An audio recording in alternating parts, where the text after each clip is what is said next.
bahwa telah terjadi kejahatan terhadap konstitusi, demokrasi, dan hak rakyat. Sehingga Prabowo harus melakukan koreksi dan penegakan hukum. Jadi bukan soal berani atau tidak berani. Harus ya. Harus. Wajib ya. Itu satu.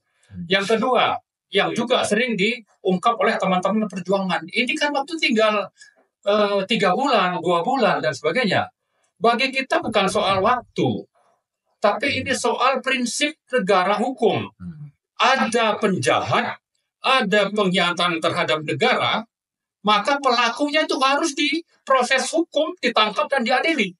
Jadi bukan soal waktu, tinggal nggak ada. Bukan itu. Apalagi kalau kita bicara tentang bahwa kita ini umat beragama. Ya, ada perintah untuk menegakkan kebenaran, menumbangkan kejahatan. Ada perintah untuk kita berbuat. Minimal kita berbuat itu bertindak atau bersuara. Jangan cuma sekedar dalam hati misalnya. Nah, kita melakukan ini, terserah besok tinggal seminggu lagi pun, kita akan terus bersuara yang namanya petisi 100. 23 Juli 2023, kita sudah menyatakan sikap kita.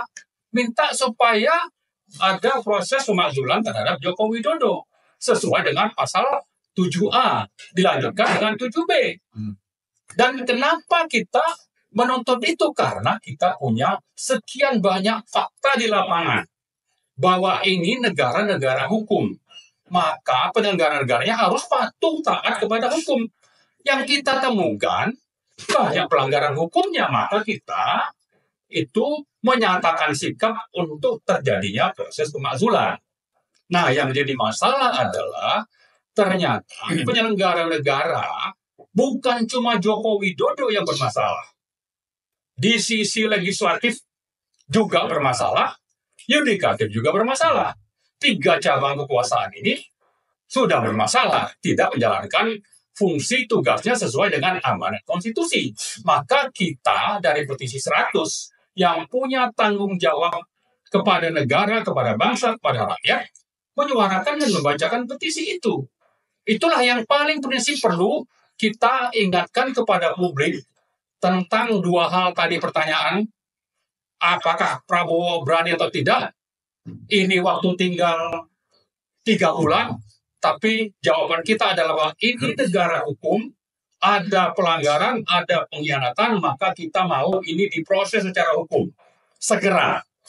Kalau tidak bisa oleh legislatif, DPR, MK, MPR nanti, maka yang punya hak suara yang dijamin oleh konstitusi di pasal 28 dan 28E, yaitu publik, punya hak untuk menyatakan pendapat, bersikap, berkumpul, maka saya menghimbau kita semua rakyat ini, ya, melalui people power.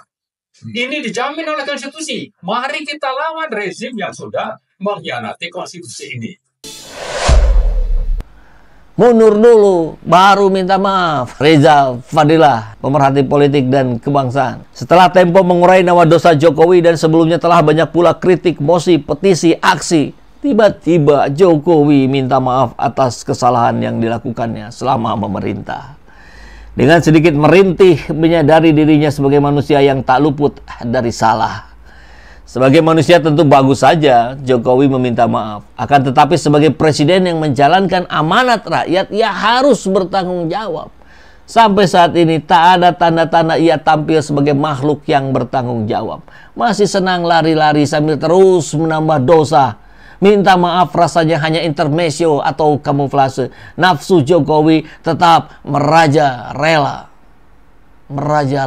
ya, bukan merajalela. Soal IKN kemarin, piknik dengan influencer untuk berpesta makan, konvoi motor dan pamer ruang kerja istana. Ingat loh, motornya itu kemarin kita bahas tuh.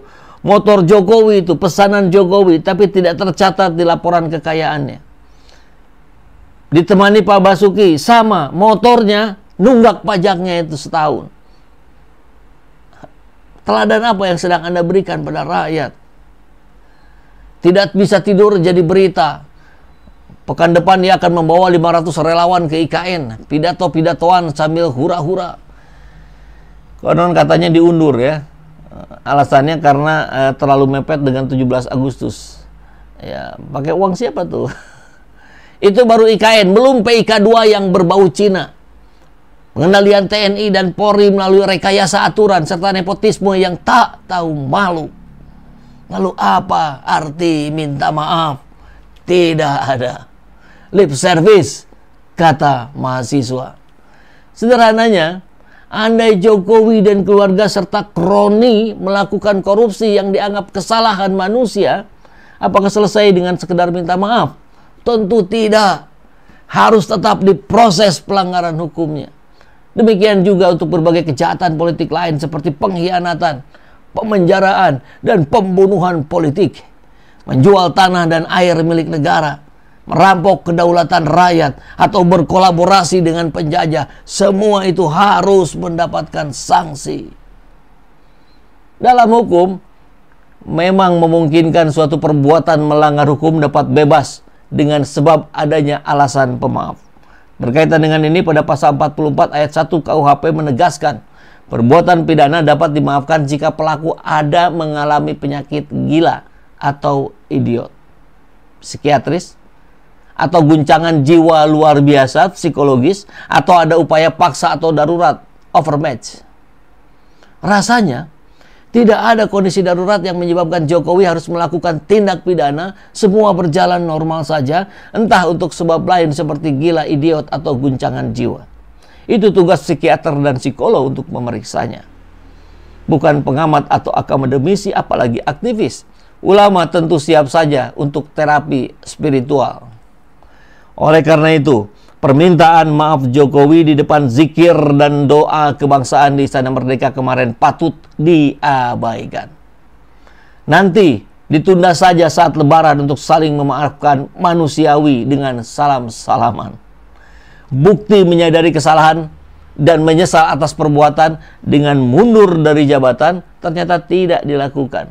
Jadi semuanya bullshit, omdo, wadul, atau sandiwara air mata buaya. Tahapannya jelas, mundur, tangkap, adili Jokowi.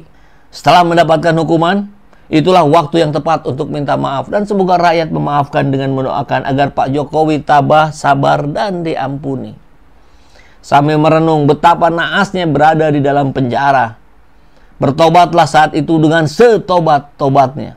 Jangan semedi, atau malah bawa-bawa mantra dukun selama di penjara. Nanti rusak iman Pak Jokowi.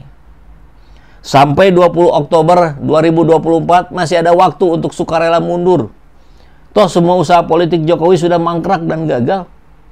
Gibran sang putra jadi wapres pun menggendong sejuta masalah. Ada persoalan moral, etika, agama, hukum, dan politik. Gibran bukan solusi, tetapi caci maki.